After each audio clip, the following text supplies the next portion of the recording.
Hindi Bible study group के माध्यम से संचालित इस बाइबल अध्ययन में आप सभी विश्वासी भाई बहनों का मैं स्वागत करता हूं।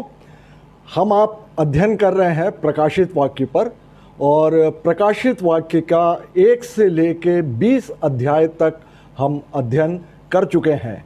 और इस आज जो अध्ययन हम आप करेंगे वो 21 अध्याय और 22 अध्याय अर्थात प्रकाशित वाक्य की अंतिम अध्याय और जो बाइबल की अंतिम पुस्तक के अंतिम अध्याय का आज हम अध्ययन करेंगे।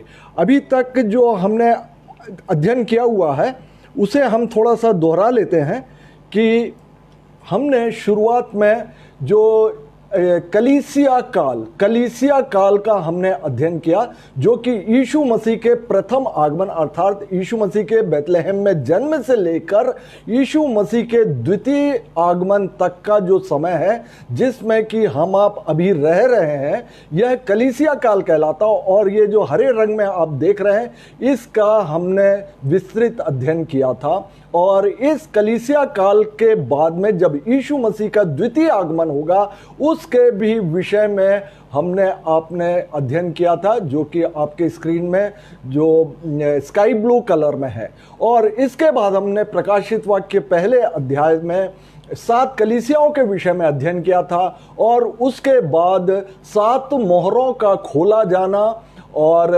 7 उसके बाद मध्यकाल और 7 बिगुल का बजाया जाना, और उसके बाद में मध्यकाल के विषय में हमने जाना था। और मध्यकाल के बाद में जब हम महाक्लेश काल में प्रवेश करते हैं तब हमने वैश्या का दंड वहां पर देखा था, और महानगरी बेबीलोन जो कि मूर्ति पूजक है उसका भी पूर्णतः विनाश होते हुए हमने देखा था। और इसके बाद हमने देखा था कि मेमना अर्थात यीशु मसीह का विवाह कलीसिया से होता है, और फिर यीशु मसीह का आगमन भी होता है। और इसके बाद आज हम देखने जा रहे हैं, इसके पहले 1000 वर्ष का शासनकाल भी हमने देखा था। आज हम देखने जा रहे हैं नए यरूशलेम का उतरना और विश्वासियों का परमेश्वर के साथ में अनंत समय तक निवास करना। और हम आप देख रहे हैं पिछले अध्ययन में हमने देखा था कि अजगर अर्थात जो शैतान जो था, जो कि आदि से ही था अर्थात आदम और हव्वा के समय काल से ही था, और जिसने परमेश्वर की सृष्टि को बिगाड़ दिया था अर्थात पाप में उसको डाल दिया था, उसका अंतिम विनाश या अंतिम न्याय स्वरूप उसको आग और गंधक की झील में डाल दिया गया था। और जो उनके साथ में उनका जो 2 साथी हैं, झूठा नबी और विरुद्ध मसीह और झूठा नबी, इनको भी आग में अनंत समय के लिए डाल दिया गया। और इसके बाद में जो मूर्ति पूजक जो लोग हैं और जो परमेश्वर का विरोध करते हैं उनको भी इस शैतान के साथ में अनंत समय के लिए आग और गंधक की झील में डाल दिया गया था। अब हम देखने जा रहे हैं प्रकाशित वाक्य उसका 21वें अध्याय से, जहां पर नया यरूशलेम उतरता है। जो उद्धार प्राप्त जो लोग हैं या धार्मिक लोग हैं, जो धर्मी हैं, उनके लिए परमेश्वर के साथ में अनंत समय तक के निवास के लिए नया यरूशलेम उतरता है। परमेश्वर का वचन पाया जाता है कि मैं सब कुछ नया करने जा रहा हूं।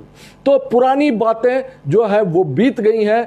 अब हम देखते हैं कि इसके बाद में क्या होता है, जो कि प्रकाशित वाक्य जो कि आपके नए नियम की पुस्तक 1 कुरिन्थियों और उसका 15वां अध्याय और उसका 28 और 24 वचन मैं आपके सामने पढ़ रहा हूं कि इसके बाद क्या होता है।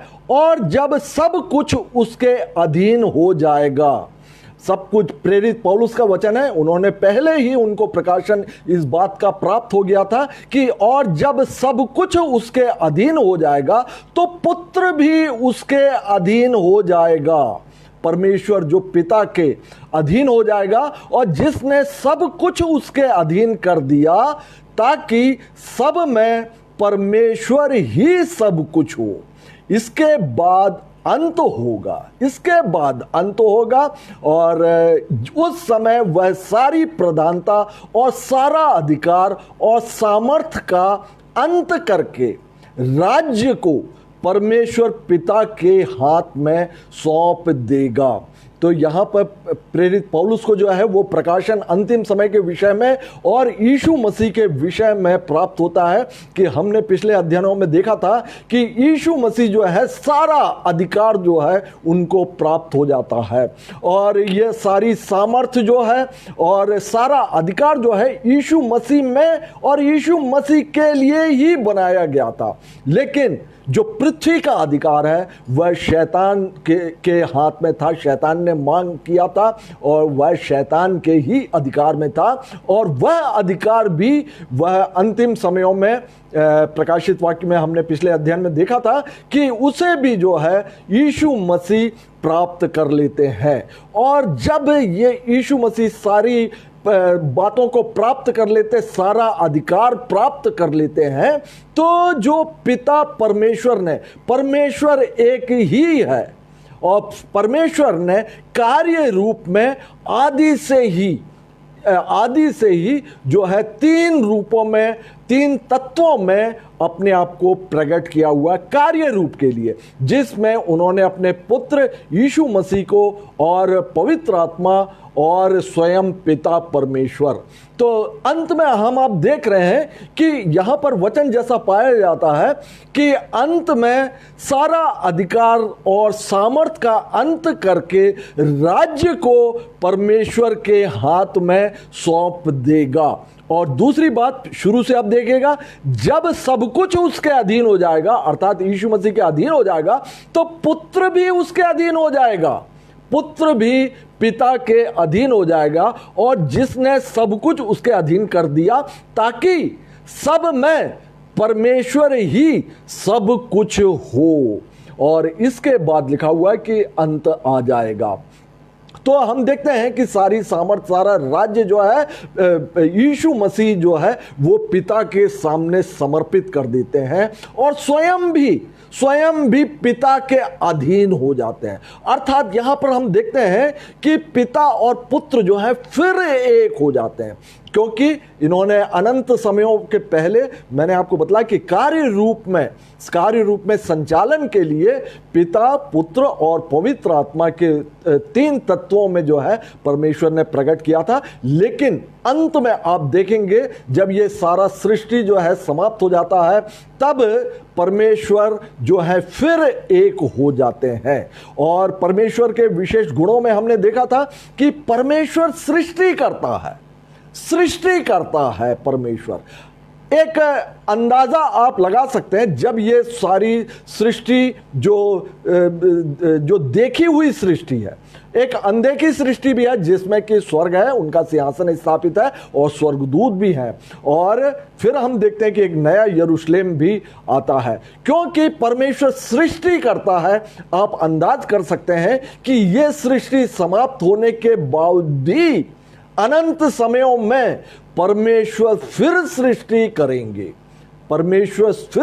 करेंगे, क्योंकि परमेश्वर जो है सृष्टि करता है। इस देखी हुई सृष्टि अर्थात यह ब्रह्मांड और यह पृथ्वी, इन सब के भी सृष्टि करने के पहले जो है परमेश्वर ने, क्योंकि आकाश और अर्थात स्वर्ग और स्वर्गदूतों की सृष्टि की थी और उसके बाद जो है देखी हुई सृष्टि मानव और पृथ्वी की सृष्टि की थी। जब ये समाप्त हो जाता है तब जो है परमेश्वर फिर भी सृष्टि करेंगे, लेकिन बाइबल इस बारे में नहीं बतलाती है। मैं सिर्फ आपको इतना ही इसलिए बोल रहा हूं क्योंकि परमेश्वर सृष्टि करता है और इन्होंने इस पृथ्वी जो देखी हुई सृष्टि है इसको सृष्टि करने के पहले भी सृष्टि की हुई है। तो हमने यहां पर देखा कि अंत में परमेश्वर, जैसा कि बाइबल के पुराने नियम में भी बतलाया गया कि परमेश्वर एक ही है। आगे हम चलते हैं प्रकाशित वाक्य और उसका 21वें अध्याय से।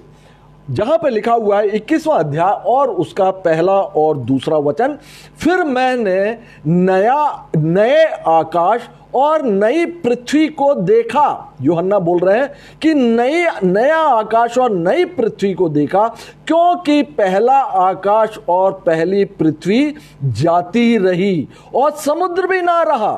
फिर मैंने पवित्र नगर नए यरूशलेम को स्वर्ग पर से परमेश्वर के पास से उतरते देखा, और वह उस दुल्हन के समान थी जो अपने पति के लिए श्रृंगार किए हुए हो। तो यूहन्ना यहां पर देख रहे हैं कि सारा जो पृथ्वी है, सब कुछ हमने देखा कि वह पृथ्वी और अधोलोक भी जो है वो आग से जलाए जाते हैं। और उसके बाद यूहन्ना देखते हैं कि एक नया यरूशलेम आ रहा है। वह यरूशलेम इतना सुंदर है, अर्थात उसमें आगे हम देखेंगे कि इस नए यरूशलेम में कौन लोग रहेंगे।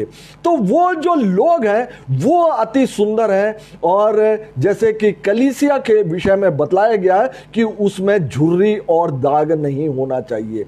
कलीसिया अर्थात हम आप जो है, एक चर्च अकेला नहीं, लेकिन जो कलीसिया जो बोला है, जिसको कि ग्रीक में एक्लीसिया बोला गया है, जो कि परमेश्वर की कलीसिया है और जिसे यीशु मसीह अपने द्वितीय आगमन पर लेने आ रहे हैं, वह कलीसिया जो है दुल्हन के समान और यीशु मसीह को दूल्हे के समान बोला गया। तो ये जो नया यरूशलेम भी होगा वह भी दुल्हन के समान सुंदर होगा, और वहां पर जो लोग होंगे वो बिना दाग और झुर्री के अर्थात निष्पाप लोग होंगे।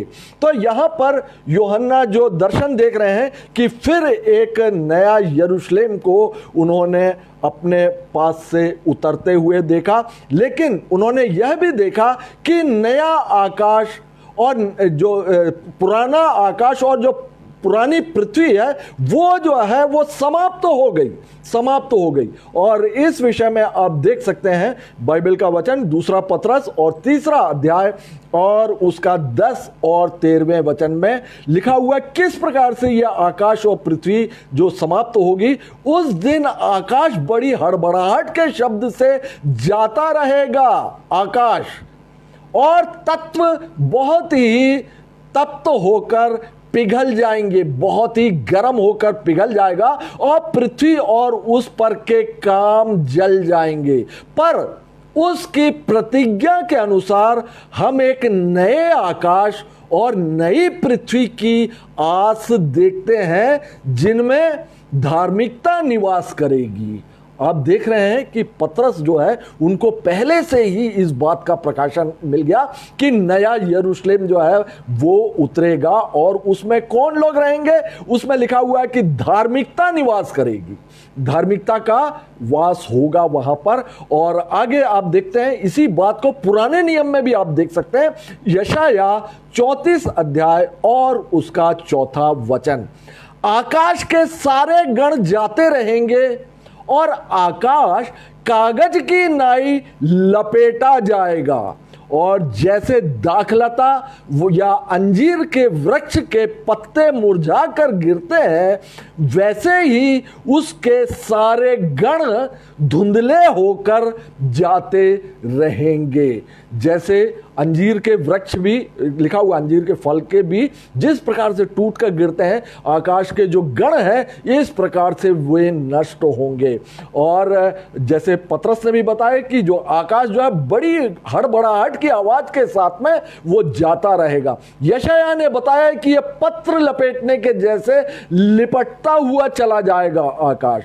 तो हमने देखा यहां पर कि जो पृथ्वी और जो आकाश जो अभी वर्तमान है वह भी वो नष्ट हो चुकेगा, तब जो है नया यरूशलेम आएगा। और हम देखते हैं प्रकाशित वाक्य और उसका 6वां अध्याय और 14वें वचन में भी इस प्रकार से लिखा हुआ, और आकाश ऐसा सरक गया जैसे पत्र लपेटने से सरक जाता है, और हर एक पहाड़ और टापू अपने अपने स्थान से टल गया, अपने अपने स्थान से टल गया।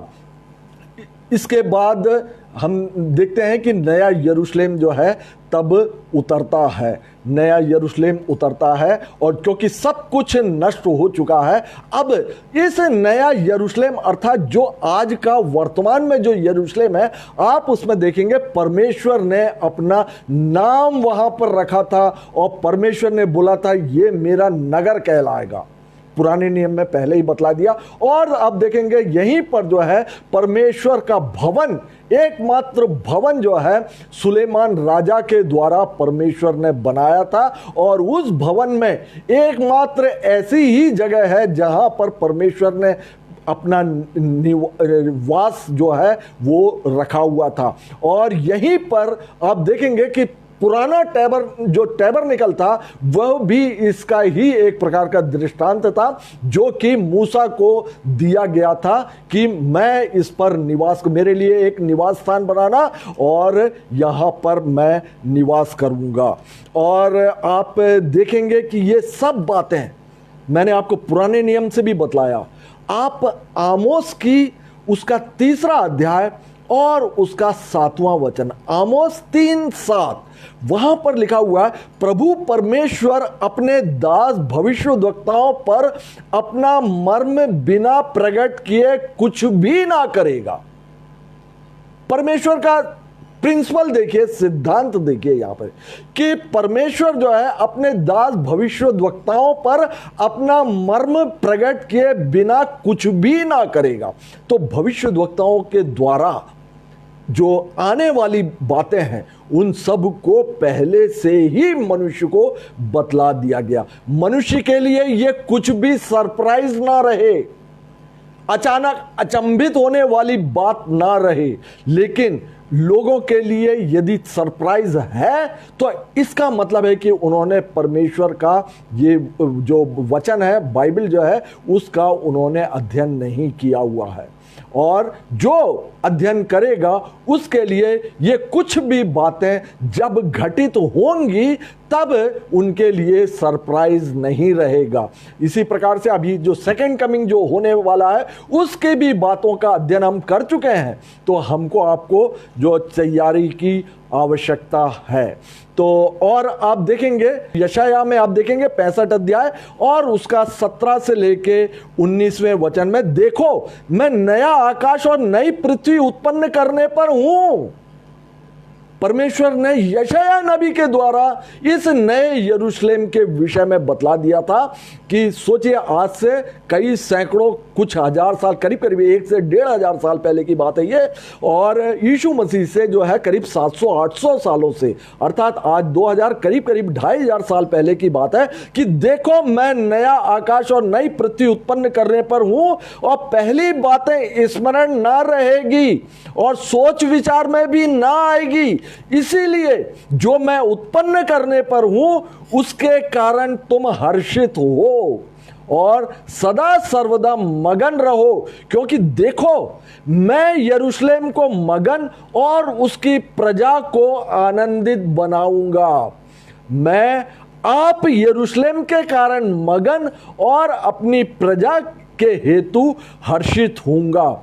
उसमें फिर रोने व चिल्लाने का शब्द सुनाई नहीं पड़ेगा। तो हमने देखा कि परमेश्वर ने जो है, परमेश्वर की भविष्यवाणियां जो ओल्ड टेस्टामेंट में है वो किस प्रकार से आगे भी पूरी होती आ रही हैं। और इस बात को और प्रकाशित वाक्य और उसका 3 अध्याय में भी पाया जाता है कि जो जय पाए उस मैं अपने परमेश्वर के मंदिर में एक खंबा बनाऊंगा। जो जय पाए उसे मैं मंदिर का एक खंबा बनाऊंगा और वह फिर कभी बाहर ना निकलेगा, और मैं अपने परमेश्वर का नाम और अपने परमेश्वर के नगर अर्थात नए यरूशलेम का नाम जो मेरे परमेश्वर के पास से स्वर्ग पर से उतरने वाला है, और अपना नया नाम उस पर लिखूंगा। जिसके कान हो वह सुन ले आत्मा कलीसिया से क्या कहता है। है। और हमने आपने शुरू के अध्याय में हम जानते हैं कि ये जो प्रकाशित वाक्य है, यीशु मसीह ने एक स्वर्गदूत के माध्यम से, यीशु मसीह के ही ये वचन है और स्वर्गदूत के माध्यम से जो यूहन्ना को ये दर्शन दिखलाया गया था।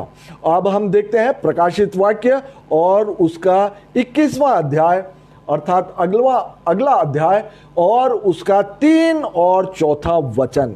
आप कृपया बाइबल में, अपनी बाइबल में देखें, तभी आपको बातों को क्लियर आप समझ पाएंगे। आप देखेंगे 21वां अध्याय और 3 और 4 वचन। फिर मैंने सिंहासन में से किसी को ऊंचे शब्द से यह कहता सुना, यूहन्ना बोल रहे हैं, कि देख, परमेश्वर का डेरा मनुष्य के बीच में है।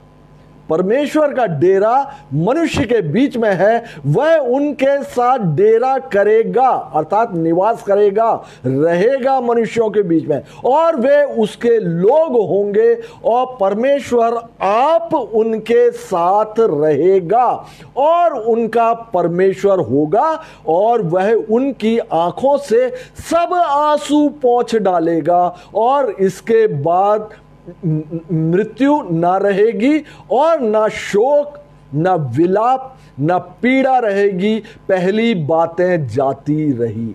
आप कल्पना कीजिए, आदम हव्वा का जब सृष्टि किया था परमेश्वर ने, परमेश्वर की यही तो मूल योजना थी कि मैं जो हूं मनुष्यों के साथ, अपनी सृष्टि के साथ में निवास करूं। आप याद कीजिए कि आदम हव्वा के साथ में परमेश्वर दिन के ठंडे समय में वे मिलने आते थे, और मिलने आते थे। ना अदन की वाटिका में ना कोई शोक था, ना विलाप था, ना आंसू था, क्योंकि परमेश्वर की उपस्थिति आदम हव्वा के साथ में थी। लेकिन जैसे ही जो पाप आगमन हुआ, तब जो है परमेश्वर का निवास वहां से हट गया। और तब से हम देखते हैं कि जो हव्वा भी जो है वो दर्द सहकर बच्चे को जन्म देने लगी, पीड़ा आने लगी, और बाद में हम देखते हैं इसी शैतान के द्वारा ही जो पीड़ाएं और जो बीमारियां और ये सब जो है, इसके द्वारा मनुष्यों को क्यों कष्ट में डालने के लिए इनके द्वारा निरंतर ही चली आ रही है। और आगे हम देखेंगे प्रकाशित वाक्य और उसका 21वां अध्याय और 6 और 7वां वचन। फिर उसने मुझसे कहा, यूहन्ना बोल रहे हैं, ये बातें पूरी हो गई हैं।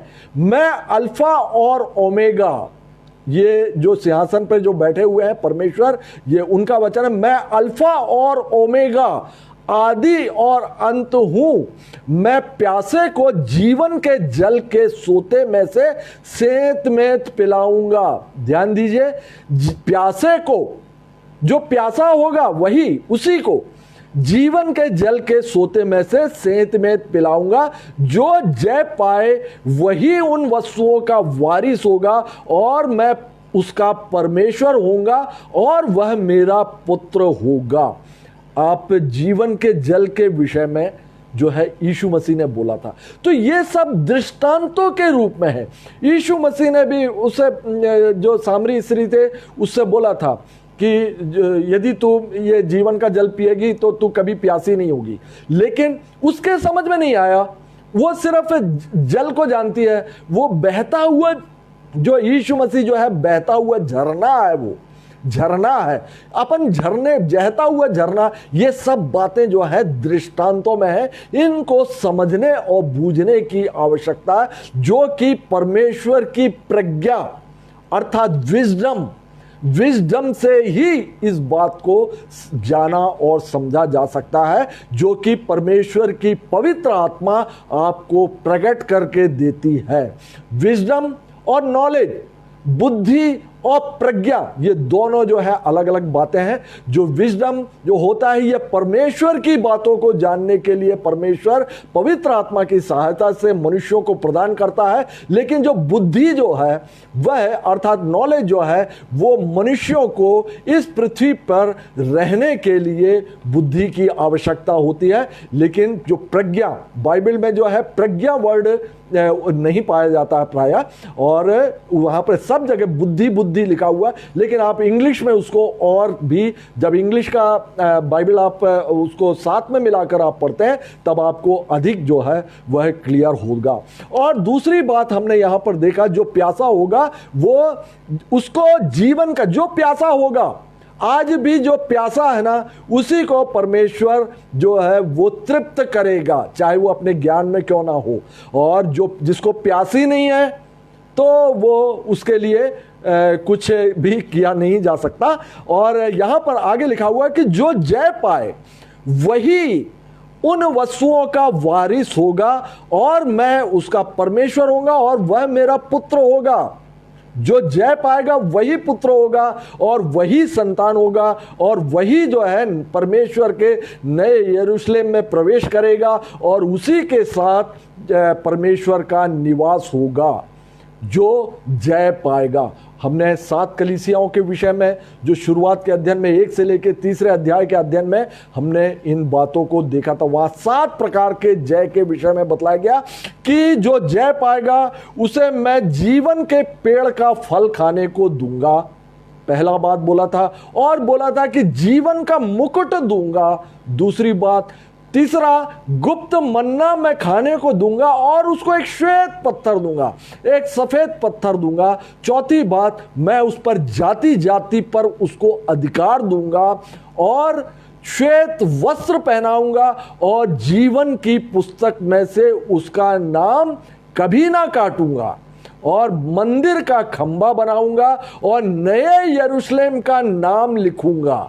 वहीं पर बतला दिया था कि नए यरूशलेम पर नाम लिखूंगा। और 7वीं बात, जो जय पाएगा उसको मैं अपने सिंहासन पर बैठाऊंगा। तो ये जय प्राप्त करने वालों के लिए होगा। ये सब प्रॉमिस जो है पहले से ही बता दिया है, जो कि मैंने बतलाया था कि 7 कलीसियाओं का जो वर्णन किया गया यीशु मसीह के द्वितीय आगमन के पहले हमारे और आपकी तैयारी के लिए है, ताकि हम जय पाएं। और इस बात को और भी आप गहराई से, आप यदि मैं यहां पर नहीं बतला रहा हूं, आप देखिएगा कि जो जय पाए उसे मैं जीवन के पेड़ का फल खाने को दूंगा। यह भी एक प्रकार का दृष्टांत है, बिल्कुल क्लियर यहां पर नहीं समझ में आता है। इसके पीछे भी आप गहराई से अध्ययन करेंगे तो बहुत स्टडी है उसमें।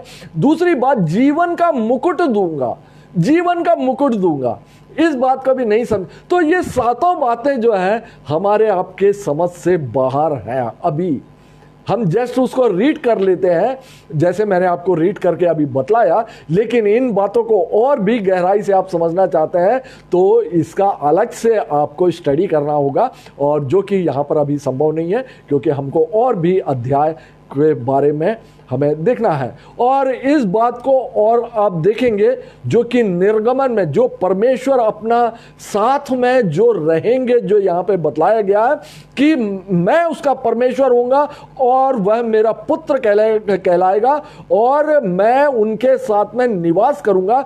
इस बात को आप निर्गमन की पुस्तक में आप देख सकते हैं, जो कि 25वां अध्याय और उसका 8 और 9वें वचन में, जहां पे लिखा हुआ है, वे मेरे लिए एक पवित्र स्थान बनाए।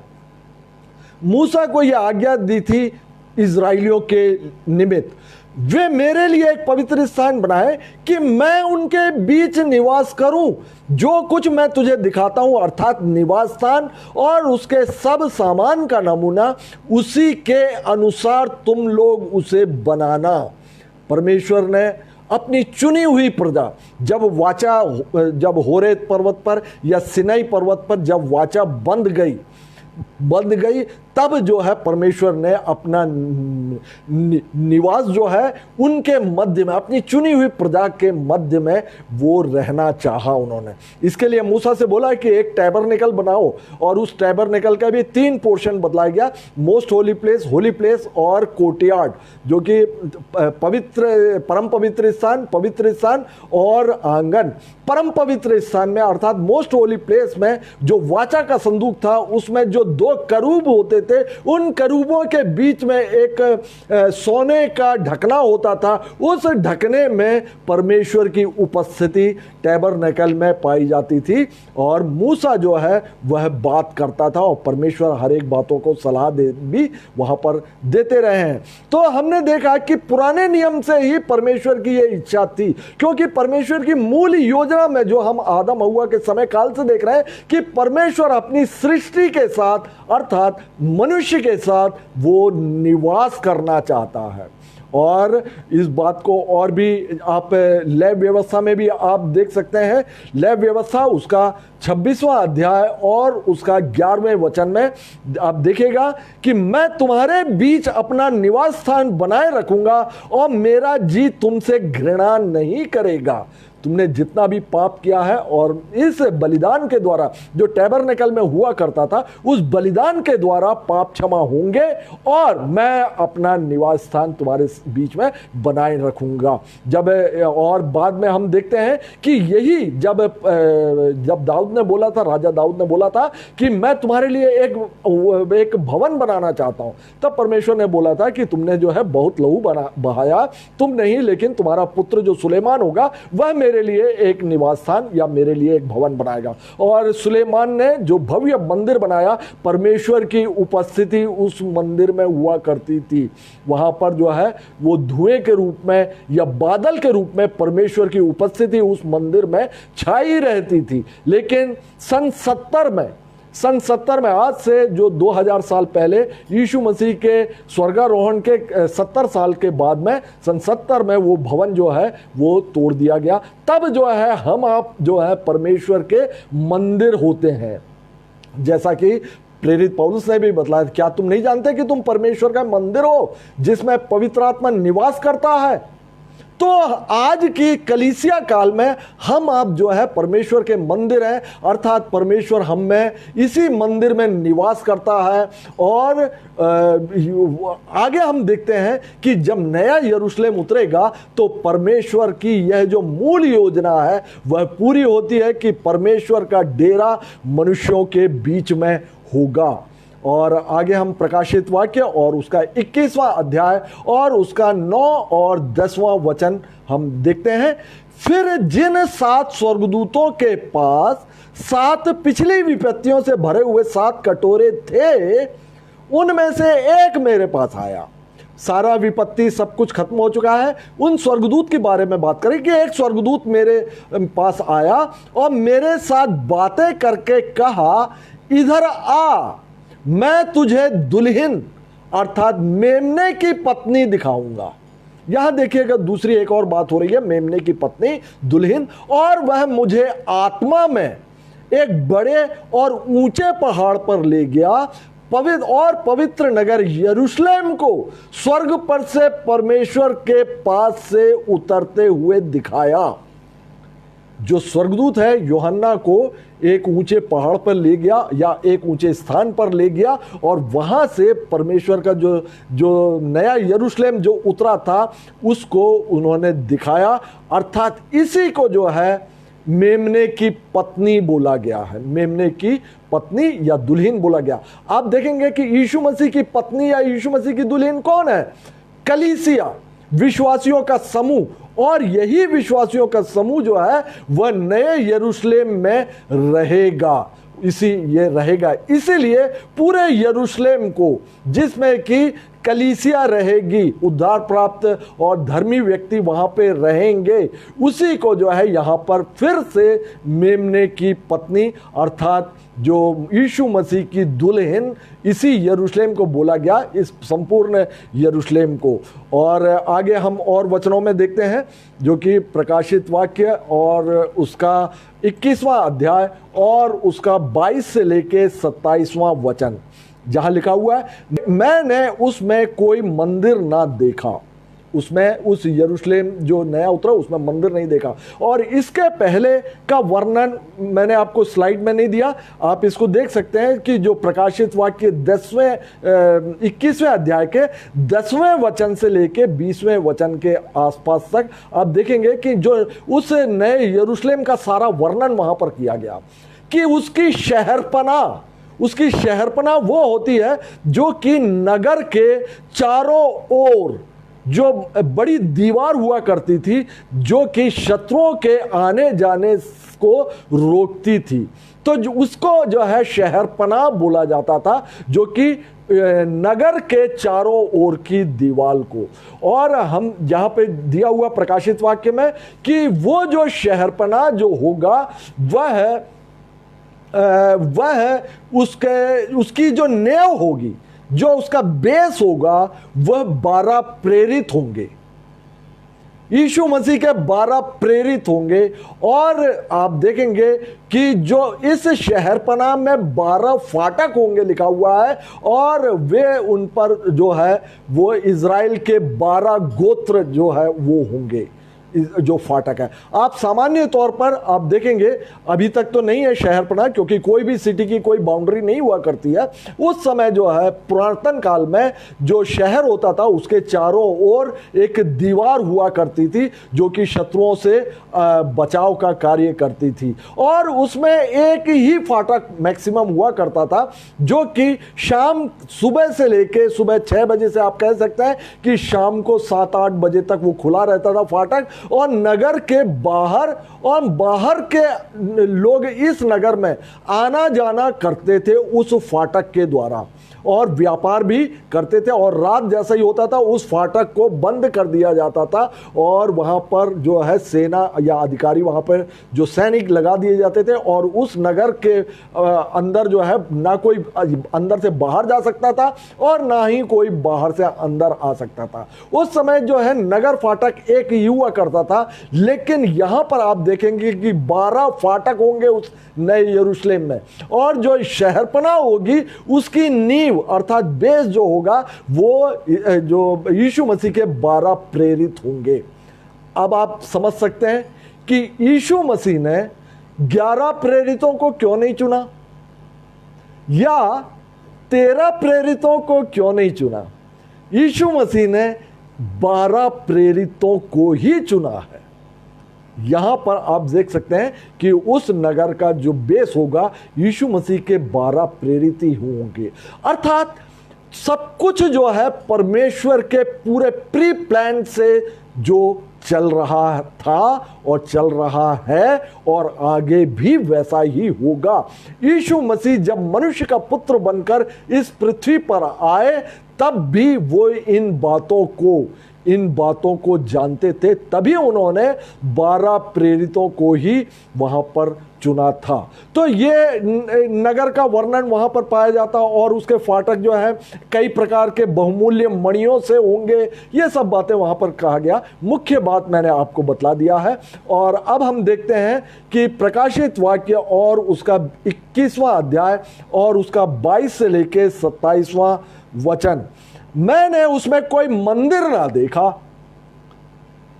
क्योंकि सर्वशक्तिमान प्रभु परमेश्वर और मेमना उसका मंदिर है, और उस नगर में सूर्य और चांद के उजाले की आवश्यकता नहीं, क्योंकि परमेश्वर के तेज से उसमें उजाला हो रहा है, और मेमना उसका दीपक है उसका यीशु मसीह। और जाति जाति के लोग उसकी ज्योति में चलेंगे फिरेंगे, और उसके फाटक दिन को कभी बंद ना होंगे और रात वहां पर ना होगी, और उसमें कोई अपवित्र वस्तु या घृणित काम करने वाला या झूठ का गढ़ने वाला किसी भी रीति से प्रवेश ना करेगा, पर केवल वे लोग जिनके नाम मेमने के जीवन की पुस्तक में लिखे हैं वे ही लोग वहां पर रहेंगे, और वे ही लोग वहां पर निवास करेंगे। उस नगर में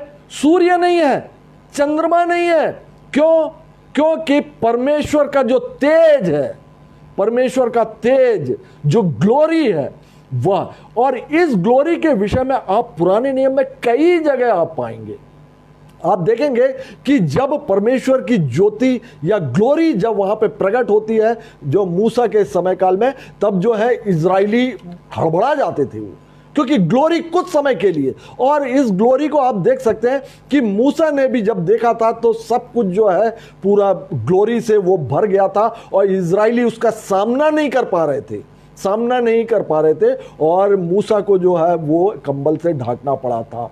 और यही परमेश्वर की भी ग्लोरी जब प्रेरित पौलुस पर जब चमकी, तब जो है वो अंधा हो गया था, और और उसके बाद से यीशु मसीह का भी उनको प्रकाशन प्राप्त हुआ था। तो ये जो ग्लोरी के वजह से वहां पे सूर्य और चंद्रमा की आवश्यकता नहीं, क्योंकि परमेश्वर है साथ में, तो किसी भी प्रकार के अंधकार वहां पर नहीं है। उस नगर के फाटक जो है दिन में वहां पर कभी बंद नहीं होंगे।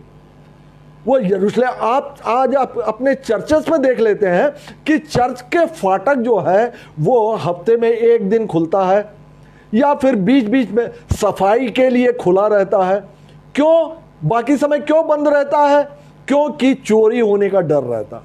वहां पर तो कोई चोरी नहीं, किसी प्रकार की अशुद्ध व्यक्ति कुछ भी वहां पे प्रवेश नहीं करेगा, इसीलिए जो है वहां के फाटक दिन और रात जो है वो खुले ही रहेंगे। लिखा हुआ है वहां पे रात नहीं होगी, और वहां पे रात भी नहीं होगा, और उसमें कोई भी अपवित्र वस्तु प्रवेश नहीं करेगा। अब हम चलते हैं प्रकाशित वाक्य और उसके 22वें अध्याय में, 22वें अध्याय में, और 22वां अध्याय और उसका पहला और दूसरा वचन, जहां पर यह लिखा हुआ है, फिर उसने मुझे बिल्लोर की सी झलकती हुई, बिल्लोर की सी अर्थात एकदम शुद्ध प्योर लिखा हुआ है इंग्लिश में, और फिर उसने मुझे बिल्लोर की सी झलकती हुई जीवन के जल की एक नदी दिखाई, जो परमेश्वर और मेमने के सिंहासन से निकलकर उस नगर की अर्थात यरूशलेम की सड़क के बीचों बीच बहती थी, और नदी के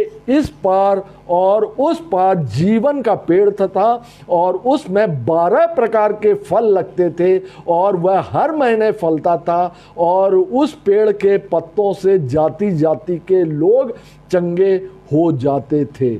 और यहाँ पे लिखा हुआ है कि उस नगर के सड़क के बीचों बीच, सड़क के विषय में भी यहाँ पर दिखा कि वो चांदी और सोने और चांदी के जैसे होंगे। तो वो जो जीवन के जो जल का झरना बोल रहे, नदी बोल रहे, वो जो है सिंहासन से निकल रही थी, यीशु मसीह और परमेश्वर के मध्य से वो निकल रही थी। अब आप समझ सकते हैं कि उसका निकलने का अर्थ वहाँ पर क्या होगा। और लिखा हुआ है कि उस जो सड़क के इस पार और उस पार जीवन का पेड़ लगा हुआ था, उसमें 12 प्रकार के फल लगते थे, 12 प्रकार के फल। तो ये जो 12 प्रकार के फल आप देख रहे हैं, इसका अपने आप में एक अलग स्टडी है, और यहाँ पर हम उनको विस्तृत रूप में उस पर नहीं कह पाएंगे। और मुख्यतः आप देखेगा कि वहाँ पर उसके पत्ते से ही जो है जाति जाति के लोग चंगे हो जाते थे, लिखा हुआ। और अर्थात क्या वहाँ पे बीमारी होगी? वहाँ पे बीमारी नहीं होगी कि चंगे हो जाए। जो यहाँ पर लिखा हुआ है कि उसके पत्ते से जो है चंगे हो जाते हैं, अर्थात उसके पत्ते के खाने से ही किसी भी प्रकार की बीमारी नहीं होगी। अर्थात अब जो शैतान जो है हमेशा के लिए बहका दिया गया। परमेश्वर मैंने बतलाया कि आगे भी, क्योंकि वो सृष्टि करता है, वो क्रिएटर है, इसलिए आगे भी वो सृष्टि करेंगे, ऐसा मैं विश्वास करता हूँ। और ये बात बाइबल में नहीं लिखा है, लेकिन मैं विश्वास करता हूँ, क्योंकि परमेश्वर सृष्टि करता है, और उन्होंने इस पृथ्वी को सृष्टि करने के पहले भी उन्होंने सृष्टि किया, तो इसके बाद भी सृष्टि होगी। और आप देख सकते हैं कि जैसे कि स्वर्ग को बनाने पर स्वर्ग के स्वर्गदूत जो है वो तक जो है वो भ्रष्ट हो गए। इसी प्रकार से ये पत्ते हम आप खाते रहेंगे, ये फल जो है वो खाते रहेंगे, ताकि आगे के सृष्टि के समय इस नए यरूशलेम के निवासी भी कभी भ्रष्ट ना होने पाए। इसी बात को यहाँ पे लिखा हुआ है कि वो निरंतर खाते रहेंगे, ताकि वो चंगे होते भी रहेंगे। और आगे हम इन बातों को देखते हैं कि प्रकाशित वाक्य और उसका 22वां अध्याय और उसका 3रा और चौथा 3 से लेके 5वां वचन, फिर श्राप ना होगा और परमेश्वर और मेमने का सिंहासन उस नगर में होगा और उसके दास उसकी सेवा करेंगे और उसका मुंह देखेंगे, उसका नाम उनके माथों पर लिखा होगा और फिर रात ना होगी और उन्हें दीपक और सूर्य के उजाले की भी आवश्यकता ना होगी, क्योंकि प्रभु परमेश्वर उन्हें उजाला देगा और वे युग युग राज्य करेंगे। अब देख रहे हैं कि पहले ही वचन में लिखा हुआ है कि फिर श्राप ना होगा। आदम के समय में आदम वाटिका की कल्पना कीजिए, वहां पर श्राप नहीं था। परमेश्वर ने अपने ही स्वरूप के अनुसार अपनी समानता में सृजा था। यह श्राप कब आया था? जब पाप का आगमन हुआ। वहां पे 4 प्रकार के श्राप के रूप में, लेकिन आदम हव्वा को श्राप नहीं दिया, लेकिन उनको दंड दिया। लेकिन आप देखेंगे भूमि और शैतान को जो है वो श्राप दिया गया। और श्राप इसीलिए यहां पर लिखा हुआ है, फिर श्राप ना होगा और परमेश्वर और मेमने का सिंहासन उस नगर में होगा और वे उसका मुंह देखेंगे और उनके माथे पर जो है उसका नाम लिखा होगा। क्योंकि ये जो माथे पर जो सील है, हमने देखा था कि ये इसके पिछले अध्ययनों में हमने देखा था कि परमेश्वर अपने लोगों पर माथे पर सील लगाता है और शैतान भी जो है वो 666 की सील जो है वो अपने लोगों में लगाता है, दाहिने हाथ पर और माथे पर भी लगाता है। और वे लोग जो है, जो शैतान के जो थे, वो तो आग और गंधक की झील में डाल दिए जाते हैं और परमेश्वर की मोहर जिन पर है वह जो है नए यरूशलेम में प्रवेश करते हैं। और आगे के अध्ययन में हम देखते हैं कि प्रकाशित वाक्य और उसका 22वां अध्याय और 10 से लेके 12वां वचन, फिर उसने मुझसे कहा, स्वर्गदूत ने कहा, और इस पुस्तक की भविष्यवाणी की बातों को बंद मत कर, क्योंकि समय निकट है। जो अन्याय करता है वह अन्याय ही करता रहे और जो मलिन है वह मलिन बना रहे और जो धर्मी है वह धर्मी बना रहे और जो पवित्र है वह पवित्र बना रहे। देख, मैं शीघ्र आने वाला हूँ, मैं शीघ्र आने वाला हूँ और हर एक के काम के अनुसार बदला देने के लिए प्रतिफल मेरे पास है। यहाँ पर यीशु मसीह का वचन है कि मैं शीघ्र आने वाला हूँ।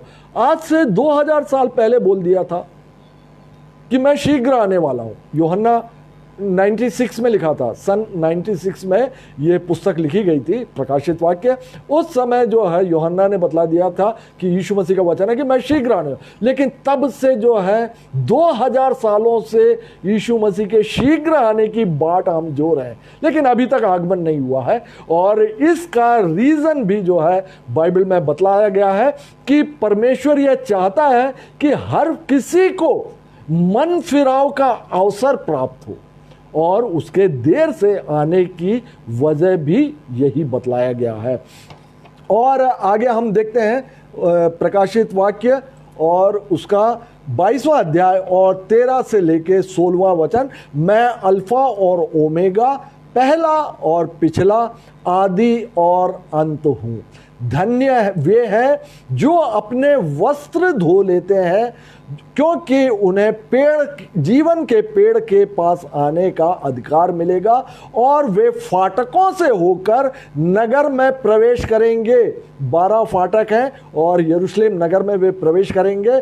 और धन्य वे जो वस्त्र धो लेते हैं मेमने के लहू से, अर्थात ये भी एक सिंबॉलिक बातें हैं। मेमने के लहू से वस्त्र धो लेना, हम आप जानते हैं कि किस प्रकार से प्रायश्चित जो यीशु मसीह का बलिदान है उन सब पर विश्वास करने के द्वारा हम वस्त्र धोते हैं।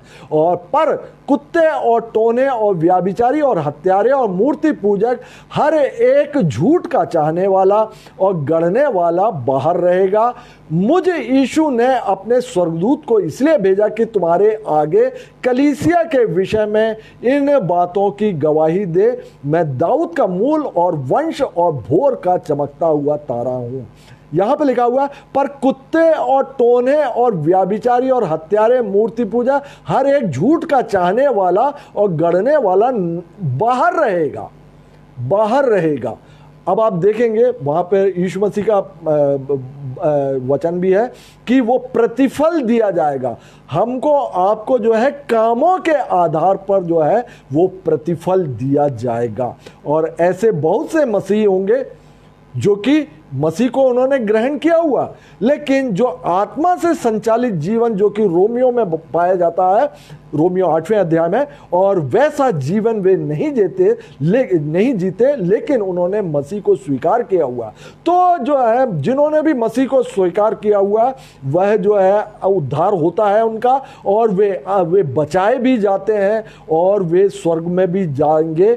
और लेकिन उनका जो प्रतिफल होगा वो अलग अलग प्रकार से होगा। वे लोग भी नगर फाटक के बाहर जो है, नगर फाटक के बाहर उनका स्थान होगा, उस जो यरूशलेम में प्रवेश नहीं रहेगा। और जो बाकी जो लोग हैं वे जो इस प्रकार से और भी मसीही लोग हो सकते हैं जिन्होंने कि अपना विश्वास जो है वो पूरी तरह छोड़कर, जो वास्तव में दोबारा फिर वो शैतान प्रेरित होते हैं, लेकिन वे लोग जो है अनंत आग में डाल दिए जाते हैं। तो यहाँ पे प्रतिफल में जो कम से कम प्रतिफल होगा या बुरा से बुरा प्रतिफल होगा वो यही है कि वो नगर से बाहर कर दिया जाएगा, नगर फाटक के बाहर कर दिया जाता है।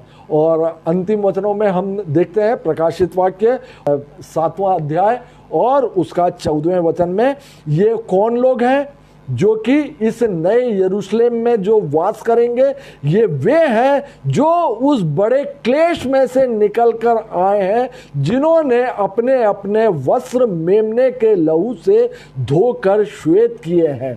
ये जो अन्य जातियों के विषय में जो कि 7वें अध्याय में प्रकाशित वाक्य और उसके 7वें अध्याय में ही यहाँ पर बतला दिया था कि उस समय जो है, क्योंकि क्लेश आज के जो अनुग्रह का समय है, आज जो अनुग्रह का समय ये जो चल रहा है, इसमें जो मसीह को स्वीकार कर लेते हैं और मसीह के प्रायश्चित बलिदान को जो स्वीकार करते हैं वे पापों की क्षमा पाते हैं। और उनके लिए बहुत आसान है, कलीसिया जब उठा ली जाएगी तब वे सब भी उठा लिए जाएंगे और वे जो है मसीह के न्याय आसन के सामने दंड के लिए नहीं लेकिन प्रतिफल पाने के लिए वो वहाँ पर सामने खड़े होंगे। लेकिन जो क्लेश काल में जो प्रवेश करते हैं, क्लेश काल में प्रवेश करते हैं, वो भी उद्धार पाते हैं जब वहाँ पे, लेकिन उनको भारी कष्ट सहकर। और इसी बात को जो है यहाँ पे लिखा हुआ है कि जो नया यरूशलेम में जो प्रवेश करते हैं वे लोग, जो कलीसिया काल में जो उठा लिए गए वे लोग,